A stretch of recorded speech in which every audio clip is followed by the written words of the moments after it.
Өнөөдөр энэ цар тахлын бодит аюулыг дотоодоос биш гадаадаас импортлох маягаар оруулж ирж байгаад үнэхээр арснан бол одоо энэ байр суурин дээр санал нэгдэхгүй байна. Өнөөдөр гадаадд байгаа иргэдээ оруулж ирж байгаа нэг ёсны зүй ёсны асуудал мэд боловч өнөөдөр Монголд байгаа 3 сая гаруй иргэний эрүүл аюулгүй байдал амь насны баталгаа ханх үүрэг нь бол өнөөдрийн төр засгийн үндсэн үүргээ гэж харж байгаа. Харамсалтай нь өнөөдөр төр засаг маань энэ аюулгүй байдлыг хангах одоо асуудал бэлэн байгаа юу гэдэг асуудал зүйсээр яригдана.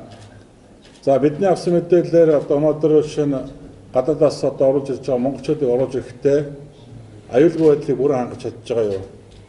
Энэ асуудал дээр үнэхээр одоо үндэсний энэ аюулгүй байдлыг хангах хэмжээнд энэ одоо цар тахлыг одоо тараахгүй байх энийг одоо тэр тодорхой тусгаарлалтанд одоо үнэхээр авч чадж гэнэ үү гэдэг асуудал маш эргэлзээтэй олон мэдээллүүд бас ирж байгаад үнэхээр харамсаж байгаа нэгдүгээр. Хоёрдугаар өнөөдөр яг элен далангүй хэлэхэд бол өнөөдөр энэ коронавирусын тархалт бол нэг алдвал барьж болохгүй. Үнэхээр одоо асуудал бол улам хүндэрнэ. За тэгээд одоо хөнгөн хэлбэрийн одоо туссан улсуудыг бол одоо наацхийн эмнэлэгт бол хүлээж авах боломжгүй гэдгийг бол эрүүл мэндийн сайд нь өөрөө албасаар мэдгдсэн. Энэ юу хэлж байгаа юм бэ?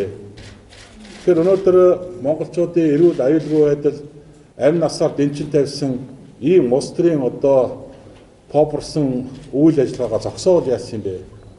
Яагаад энийг өнөөдөр ингээд өөгшүүлээд байгаа юм бэ? Тэгээ энэ ард нь одоо шинэ хэвлэл мэдээ сошиалоор одоо нэг л гоё их оронч гоё сэтгэлдлүүдийг бол их хэмжээгээр явуулж байна. Энэ дэр маш их хөрөнгө зарж байна. Маш хүн хүчин дээр ажиллуулж байна. Тэгэхээр бид нар өнөөдөр монголчуудын нийтлэг ашгийг дээдлэх ёстой мó эсвэл хэсэг бүлэг хүмүүсийн эрх ашгийг дээдлэх ёстой мó гэдэг дээр анхаарал тавих цаг болсон гэж харж байгаа.